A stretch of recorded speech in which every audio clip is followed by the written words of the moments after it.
ખેડાથી સમાચાર મળ્યા છે કે નડિયાદ ખાતે મહાનગરપાલિકા કમિશનર GH સોલંકીની અધ્યક્ષતામાં યોજાયેલી ડિઝાસ્ટર રિવ્યુ બેઠકમાં ધારાસભ્ય પંકજભાઈ દેસાઈની ઉપસ્થિતિમાં વરસાદી સિઝનને ધ્યાનમાં રાખી જિલ્લામાં થયેલા વરસાદ, પાણી ભરાવાના બનાવો, પાણી નિકાલ વ્યવસ્થા અને તંત્રની તૈયારી અંગે વિસ્તૃત સમીક્ષા કરવામાં આવી હતી તથા બંને આગેવાનો નાગરિકોને સાવચેત રહેવાની અપીલ પણ કરાઈ હતી।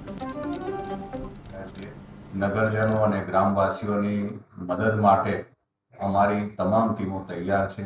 ખાસ કરીને મ્યુનિસિપલ કોર્પોરેશન વિસ્તારમાં પણ જ્યાં પણ પાણી ભરાયા છે નીચાણવાળા વિસ્તારોમાં ત્યાં અમે અમારી તમામ ટીમો સાથે મુલાકાત કરી છે। નીચાણવાળા વિસ્તારમાંથી તમામ રહેવાસીઓને ખસી જવા પણ જણાવ્યું છે અને કોઈ પણ પરિસ્થિતિમાં પહોંચી વળવા માટે અમારી ટીમ કટિબદ્ધ છે।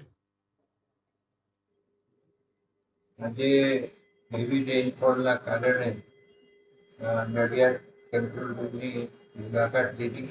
હજુ 2 દિવસ સુધી હેવી રેનફોલ છે।